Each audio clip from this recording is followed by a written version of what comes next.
E aí, pessoal, vamos para mais uma aula, né? Aula 2, História do Direito na Roma Antiga. Vamos falar hoje sobre família. E aí, pessoal, boa noite para vocês. Nós vamos estar falando sobre família, uma aula rápida aí. Espero que seja rápida, né?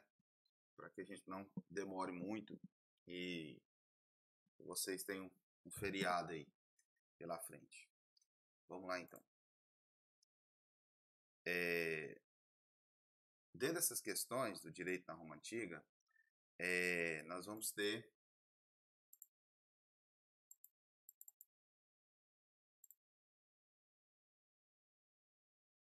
só fazer a transição aqui.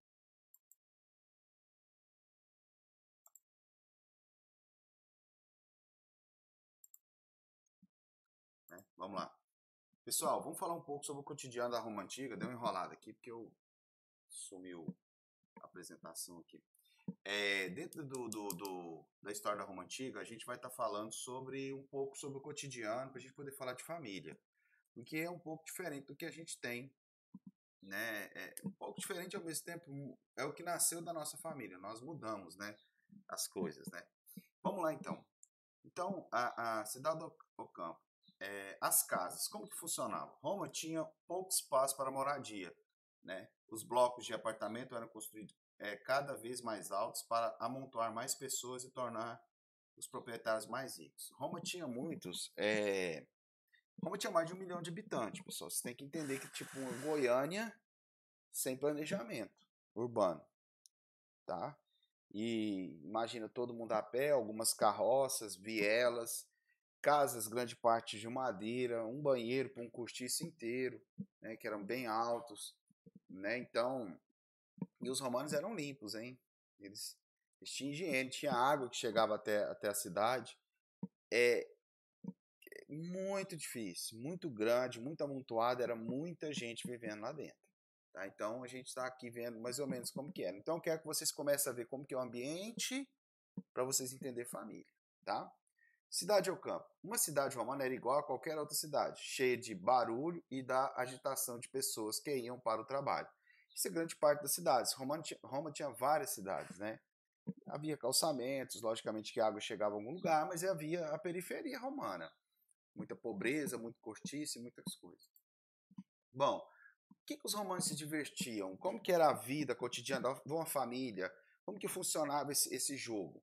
Né? Mesmo que tivesse trabalho, tivesse de trabalhar duro, havia muitos feriados.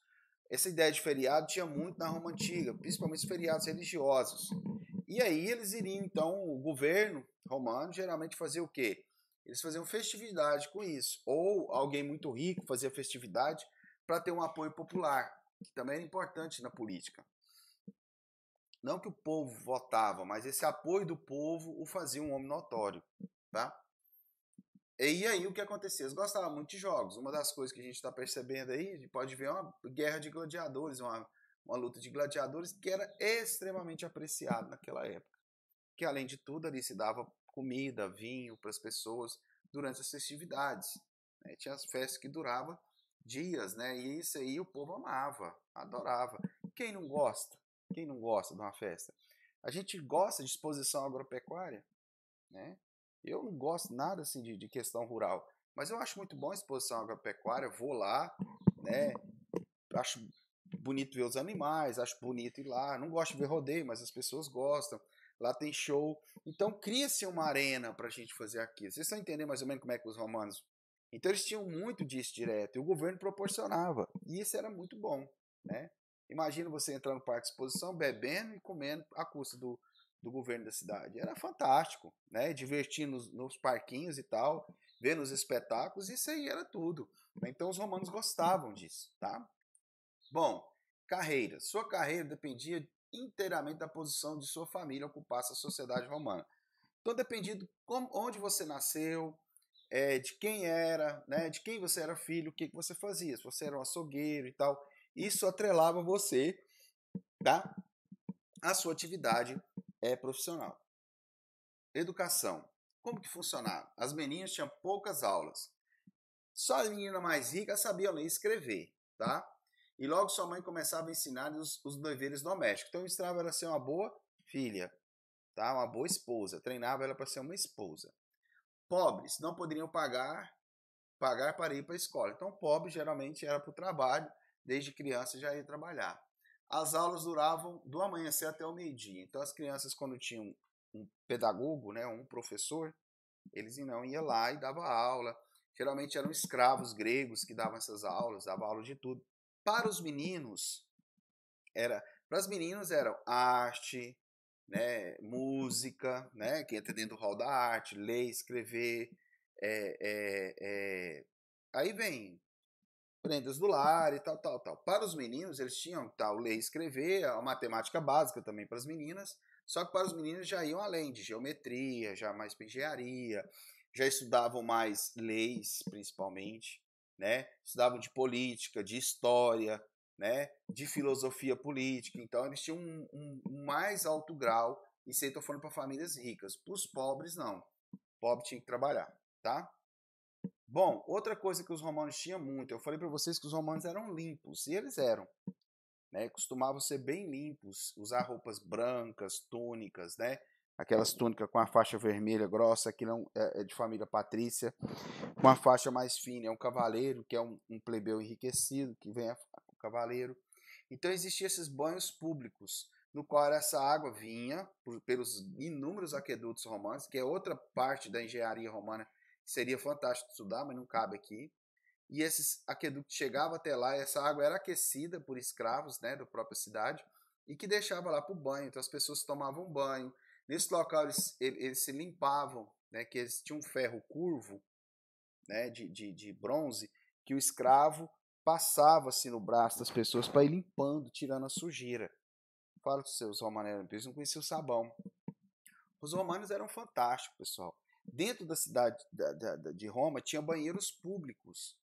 Se você hoje, se a gente for aqui num banheiro aqui precisar de um banheiro aqui no centro da cidade de Rio Verde, o que você vai fazer? Você tem que pedir para um lojista. Na Roma não existia banheiros públicos, na qual você entrava, usava o banheiro e saía. Mas aí eu não vou entrar nos detalhes de como que era o uso, não. Moro numa aula presencial, vocês me perguntam. Vamos lá então. As roupas, como que funcionava? Peças de roupa, o mais importante era a toga, e só poderia usá-la se fosse cidadão. Então o cidadão romano usava a toga, e ele tinha aquela distinção da faixa, né? E logicamente, de cara, você perceberia quem era o cara e quem que não era, né? Por causa disso aqui. Você pode perceber esse cara com essa placa é um escravo, tá mostrando que ele pertence a alguém, tá aqui o nome do dono. Isso aqui provavelmente é uma venda de escravo. Existiam essas sandálias, né? Todos os gladiadores usavam. Hoje a mulher usa muito como modelo, mas eram sandálias de uso normal deles lá. Comida e bebida. Com certeza não seria o que nós comemos hoje, tá? A comida naquela época azedava mais fácil, a comida naquela época não tinha esses condimentos que a gente tinha, era muito pouca coisa, eles alimentavam de muitas coisas. Mas o que mais é o base da alimentação humana é o trigo, que a gente precisa de um carboidrato forte, e aí vai ter pão, azeitonas, azeites, queijo, seriam os alimentos básicos de uma dieta. Então as pessoas comiam isso basicamente todo dia. Pessoas pobres ganhavam pão gratuitamente do Estado, o que significava que grande quantidade de cereais tinha que ser importada, principalmente do Egito. Chá e o café não existiam, então não tinham isso naquela época, você bebia vinho, tá? Beleza? O vinho era sempre diluído em água. Depende de quem você é. Se você fosse pobre, você usava. Também, na Roma, não era tão uso, mas existia cerveja também, que era a fermentação de trigo e cereais também, tá? Que você bebia para comer, para alimentar. A cerveja não era filtrada, ela era bem mais grossa, que você bebia para alimentação mesmo. Bom, deuses. Eram vários, tá, pessoal? Vários deuses. Vários. Né? Aqui a gente vai falar de alguns.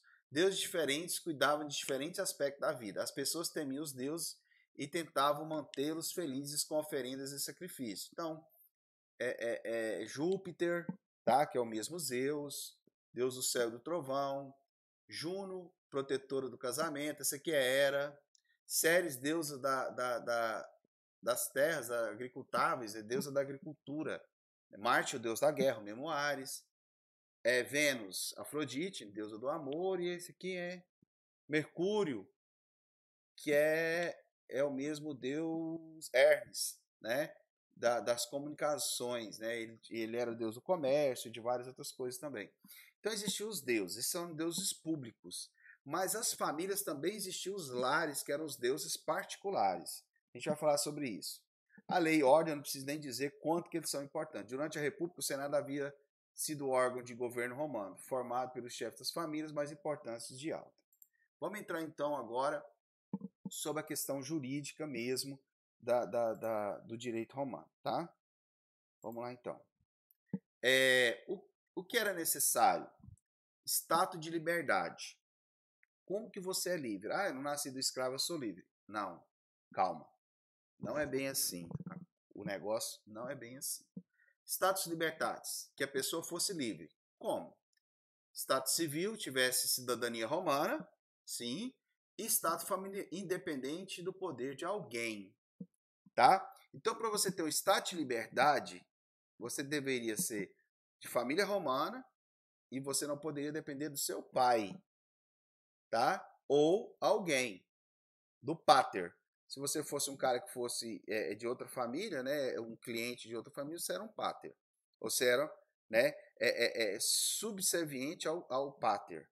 Então existia um cara que era pai da família e ele mandava em todo mundo. Você não tinha status de liberdade se você tivesse um pater, né? Então isso te dava uns probleminhas meio complicados para você viver. A gente vai falar sobre isso, tá? Bom, status civiatis. A cidadania romana era condição imprescindível para a capacidade jurídica jurídica plena. Então, cidadania romana, não adianta também que se fosse livre do seu pater, não adiantava nada. Nascer em Roma não era garantia de cidadania. Inclusive, a Itália até hoje tem disso. É engraçado. A cidadania italiana, ela é consanguinidade, não é territorialidade, não, igual a nossa, igual nos Estados Unidos. Você nasceu em um território. Se você nasceu em um território, você pega a cidadania. Na Itália, não. Às vezes você nem nasceu lá, nem nunca foi lá, mas você pode ser cidadão italiano porque você tem um ascendente italiano. Isso eu estou explicando. Até hoje tem isso lá.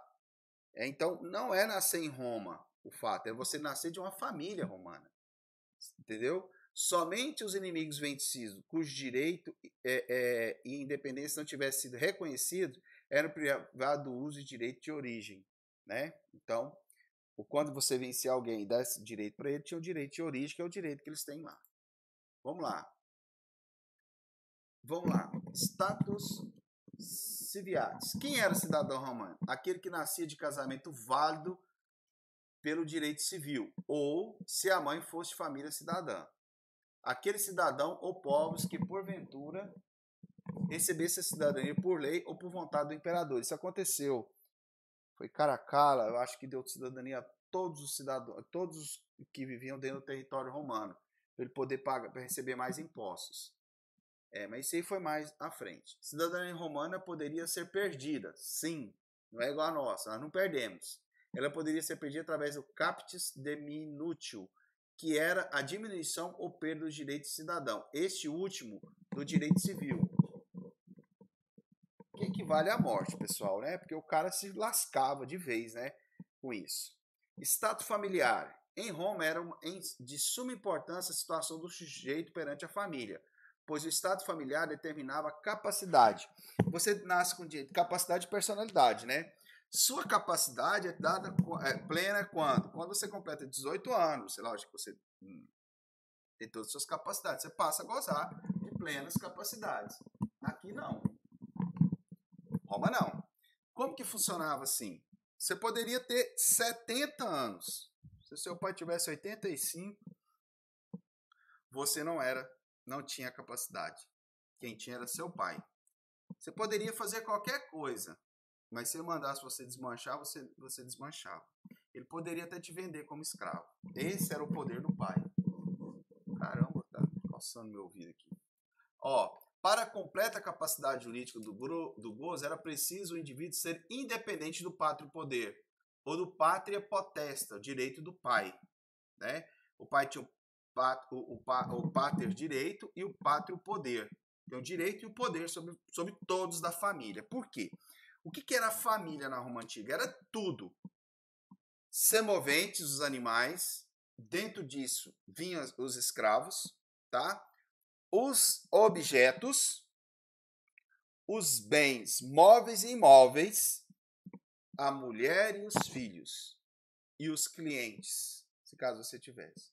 Esse era a família, no qual o pai governava. Ele mandava em tudo. Entendeu essa história? Então, por exemplo, você poderia ser senador de Roma. Senador de Roma. Tá? Com seus 50 anos de idade. O senador. Comprei um escravo e um jumento de um fulano.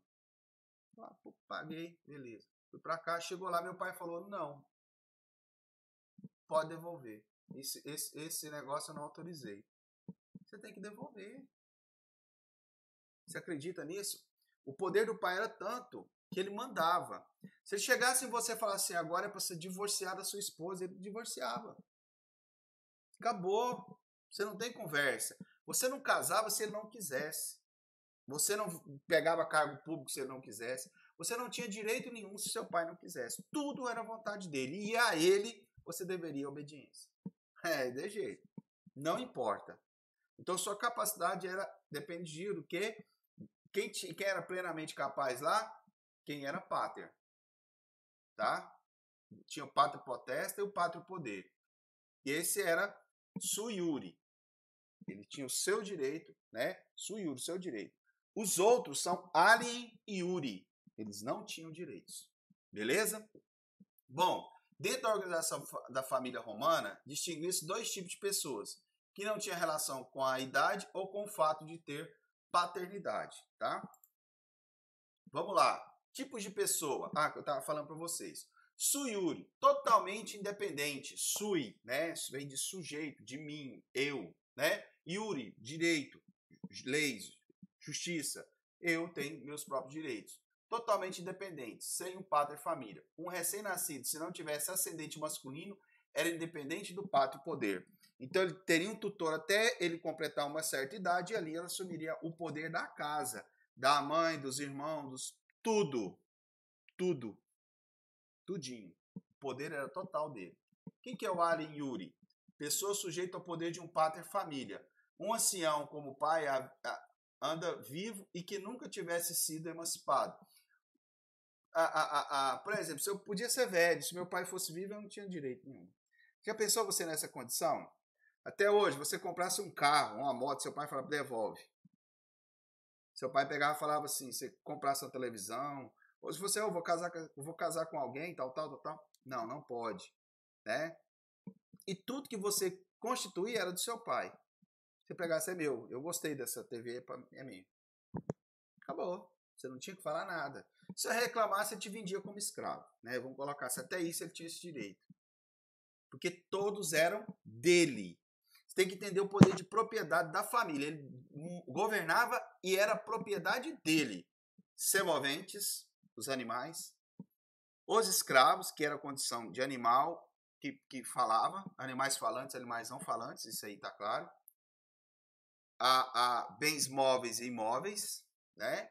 E bens e os familiares, juntamente com os agregados, que eram os clientes e outros, que ficava assim. Tinha cara que era pater família, e que ele virava alien iure de outro pater família, para ele ficar atrelado àquela família. Ele preferia assim. O cara era independente, ele preferia abdicar daquele direito. Ou seja, ele era adotado por outra família, ele passava a ser filho do outro, e aí pronto, acabou. Devia obediência a ele. Alien iures tinham plena capacidade no que diz respeito aos direitos públicos. Tudo bem. Podiam votar e ser votados para a magistratura. Podiam participar do exército normal. Também tinha plena capacidade no que diz respeito aos direitos privados. Podiam casar-se, mas com consentimento do pátrio e família. Lógico. No campo patrimonial, tudo que adquiria fazia parte do pátrio e família, conforme havia falado para vocês. Vamos lá. Condição. O indivíduo podia sair da condição de alien iure caso perdesse seu ascendente masculino, direto por morte, ou fosse emancipado. Poderia também, sendo sui-iuris, tornar-se ali-iuris por adoção. É o que eu estava falando para vocês. Imagina como que era difícil a vida de um cara, né, adulto com o pai vivo, né? Isso a gente pode imaginar alguns assassinatos, o cara, embora o parricídio, né, era um crime terrível, né? Mas pensa bem, muitos problemas davam devido à quantidade de coisas. Geralmente era o irmão mais velho que pegava o poder da família, né? Então isso tudo gerava muita contradição e muita briga para esse poder, né? Então era complicado, né? Você viver, né, sob essa capacidade. Então tá, o que o cara podia fazer? Aí, caso perdesse um ascendente masculino direto por morte, aí se você era emancipado, né, ou fosse emancipado, seu pai também poderia te dar essa emancipação, né? Ou você poderia perder por adoção, como eu falei, ou só adotado por um outro pátrio, né? Então você poderia ser emancipado pelo seu pai, ou quando ele morresse, você poderia também sair livre. Como poderia ser a perda? Você poderia perder a capacidade jurídica do gozo, que é a capacidade de ser pátria e família. Captis redeminutio máxima, perda total de cidadania e, portanto, dos direitos. Aí passava a ser um escravo. Isso aqui por deserção, tá? Uma deserção, dívida, você também poderia. Na época ainda que poderia ter dívida. Deserção do exército. É um caso, né? Você se lascava. Captis demitio, se levava a família inteira pra merda. Captis deminutio media, quando o sujeito era desterrado e tornava-se peregrino, sem pátria. Você perdia seu direito, né? Desterro, sem terra, né? Então você perdia seu direito, virava um peregrino ou um sem pátria, ficava errante, não tinha direitos também. Captio deminutio mínima, mudança de estado familiar por emancipação, adrogação ou adoção, quando você mesmo procurava essa adoção. Direito de família. No sentido da palavra família, é o que eu falei para vocês, era tudo. O pátrio poder, ele tinha todo o poder sobre tudo. O casamento, vamos falar sobre isso agora. Divórcio, existia, você poderia divorciar da esposa. Dote, havia um tal de dote, tá? Você poderia ter um dote. Quando você casava com a moça, ela tinha um dote, que vinha da família dela. Esse dote era contratado entre você e o pai dela. Tá? Você e o pai dela. Esse dote era contratado, que era algum direito, um dinheiro que ele te dava, algum bem que ele te dava, que vinha com a moça. E você poderia adotar. Eu acho que adoção, isso aqui a gente vai deixar para uma próxima aula. O pátrio poder. História de direito romano, vamos lá. Poder do pai de família. Pátria potesta, que é o direito de ter direito. As manus, né? A manu. Dominic potesta e mancipium, né? Que é aquela questão de emancipação. Exceção do pátrio poder. Morte, perda de cidadania, emancipação, casamento da filha. Vamos lá. O casamento. Baseado fortemente no sentido jurídico. Então, nós vamos ter dois tipos de casamento. Eu quero que vocês entendam isso. Aqui vai cair na prova. O cumanu, o pátrio poder despenca, essas coisas, tudo vai cair. Cumanu. O que é o casamento cumanu? Você vai casar com a moça, certo? E aí, o que vai acontecer? Ela vai passar a pertencer ao poder do seu pai, ou seu, se caso você for emancipado. Ela deixa de ser do pai dela. Ela passa a ser do seu pai, certo? É isso mesmo. Ela deixa a família dela. Sine manu, não. Você casa com ela, mas ela pertence à família dela ainda, tá ok? Então, existem esses dois casamentos, com manu e sine manu, tá? Mas ela fica lá. Bom, o que eu quero que vocês entendam? Como que funcionava isso? O casamento com manu, ele tinha um detalhe muito interessante. Quando você casava, a moça vinha para sua casa e você passava a ser, ela passava a ser o quê? Da sua família. E ela passava a adotar o cotidiano da sua casa. Então, os deuses da sua casa, que se chamava Lares, ficava lá. Pessoal, era muito comum o uso, tá, de objetos das pessoas que morreram. você fazia algumas esculturazinhas, né? Quando você era pobre, você fazia algum objeto de escultura que representava aquele parente morto, principalmente o pater. Ficava ali, né? Ficava ali num altar, no qual tinha um fogo.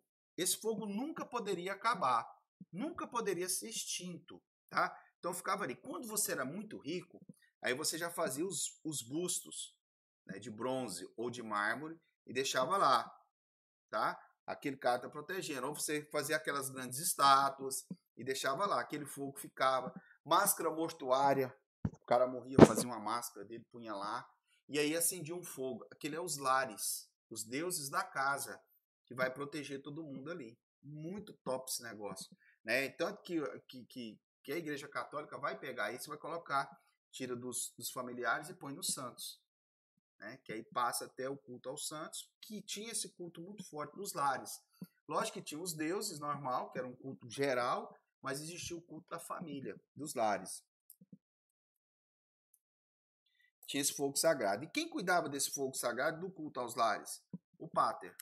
Ele tinha que deixar o fogo sempre aceso, tá? Ele saía quando voltava, ele tinha que ir lá no lar primeiro, para depois no altar, depois ir na família, né? Ele era o cara que tomava conta disso tudo, tomava conta dos bens, tomava conta de tudo, e ele tomava conta também da justiça da família. Se caso um desses cometesse crime, tinha crime que deixava para o pai punir, não influenciava o Estado. Tinha crime que punia o Estado e punia o pai. Imagina como é que não era fácil, não, tá? O casamento, né? Você tinha que ter o conúbio. O que é isso? Direito de casar, certo? Direito de casar. Como que você tem esse direito de casar? Quando você é totalmente capaz, com um pater família, como eu falei, ou quando seu pai te dá o direito. Quando você pode casar? Você pode casar a partir dos 14 anos para homem e 12 anos para as mulheres, tá? E como que era o casamento? Não existia nenhum documento público. Como a gente vai lá na frente de um padre e assina, a gente vai na frente de um cartório do Estado, não. O casamento é entre duas pessoas. Né? Havia um documento do dote, um acordo ali de dote, mas geralmente era de convivência mesmo, simbólicas. Né? O Cumanu, por exemplo, tem um simbolismo de você pegar a moça na casa dela e levar até sua casa. Né? E aí, quando você chega na sua casa, você a levanta nos braços e atravessa a porta, sem deixar que o pé dela bate na soleira, porque pode dar mau agouro. Quer dizer, você capturou ela da outra família, certo? Tinha também uma forma de você pagar, você pagava o pai dela com as moedas, como se fosse uma compra, e tipo convivência. Se você coabitasse com a mulher na sua casa por mais de um ano, pronto, ela já era casamento. Ou se você apresentasse ela na sociedade como sua esposa. Você poderia fazer uma festa e apresentar na sociedade a sua esposa. Pronto. Não existia um documento que falasse, tá? Mas aí os costumes davam a entender, então, sobre o casamento, tá? Então, vamos lá. Como se impedia as pessoas também? Loucura, consanguinidade, o parentesco adotivo, diferença social, soldado em campanha, tutor e pupila, fato de ser casado, né? Quem não poderia casar, né? Então, quem era louco? Não pode. E também o pater até pediu o direito de casar caso de mandar se caso comprovasse que ele é louco. Consanguinidade, lógico, como que eu vou casar alguém, irmãos ou parentes tão próximos, né?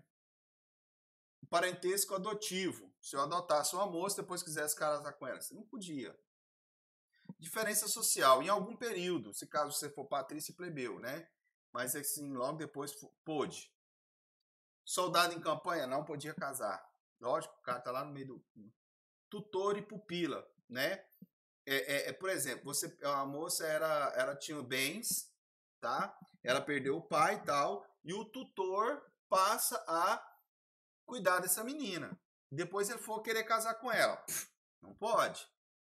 E o fato de você ser casado, logicamente, não vai deixar você casar, né? O casamento não era indissolúvel, você poderia divorciar, a ausência da mulher por 3 noites da sua casa já dava divórcio, né? E pela vontade do marido, né? O marido que falava também, ó, repudia a mulher e tal e tal. e tinha o tribunal familiar, que havia os acordos e fazia, então, o fim do casamento. Bacana? Sei que já estão esperando o fim da aula. Assina o post da aula aí, não no YouTube, mas da aula no Classroom. Se vocês quiserem assinar no YouTube para me ajudar aí também, pode assinar, eu acho legal, tá? E até a próxima aula, qualquer coisa fala comigo. Beleza, galera? Estamos aí para ajudar. Vamos, força nessa pandemia, fique em casa, lava as mãos, usa máscara, ajuda a gente, vamos fazer esse negócio funcionar, vamos fazer esse vírus acabar. Tô doido para voltar a trabalhar, dar aula, a estar junto com todo mundo de novo. Bacana? Até mais para vocês, pessoal.